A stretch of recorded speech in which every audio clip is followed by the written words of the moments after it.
Hello, everybody. Walter Cotton here. I'm going to be utilizing this video to feature some comments that the ranking member of the House Veteran Affairs Committee recently released in a video podcast.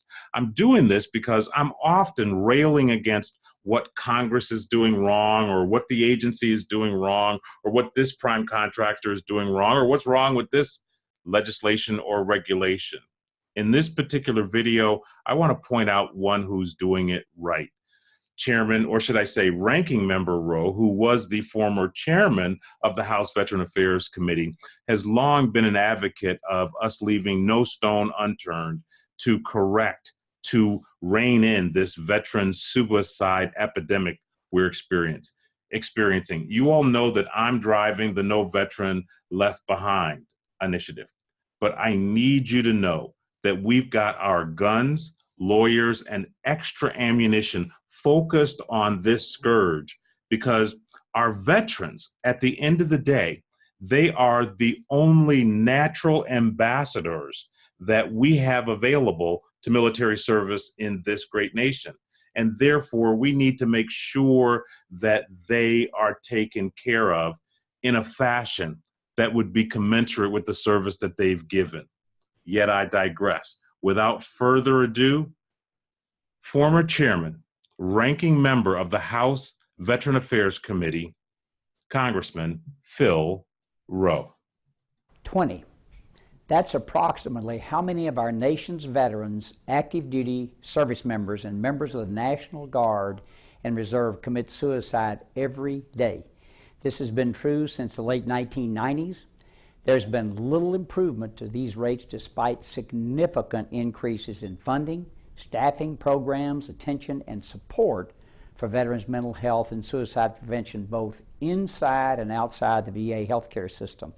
I'm Dr. Phil Rowe, a veteran, the ranking member of the House Committee on Veterans Affairs, and I want to take just a few moments to talk to you about how important preventing veteran suicide is to me. Ensuring that our nation's veterans receive the support and services they deserve is one of my highest priorities. According to most recent data available, suicide rates are on the rise nationally across the entire U.S. population. Suicide is a complex issue with no single cause. It's a national public health issue that affects people from all walks of life, not just veterans, and occurs for a variety of reasons. But just as there's no single cause of suicide, no single organization can end veteran suicide alone. VA needs help from the community. We all have a role to play in preventing suicide among service members and veterans in our communities. Every person, system, and organization should ask themselves, how can they help? Because together we can win this fight. To learn more about how you can be there for veterans, I encourage you to go to www.bethereforveterans.com.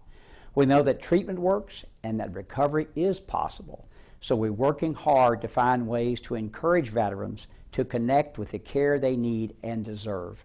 Thank you so very much. Thank you, Chairman, or should I say Ranking Member Rowe. I've just called him Chairman Rowe so long it just naturally falls off the tongue. It'll take a while for me to get accustomed to him being the ranking member. Be that as it may, what Ranking Member Rowe is doing is asking you to do what I also am demonstrating for you. I'm asking you to be the change that you're seeking. In my case, I'm launching the No Veteran Left Behind initiative, which I am going to ask you to share with every deserving veteran, because at the end of the day, the veteran's life you save with that effort might be your own. Until next time, this is Walter saying, I'm out.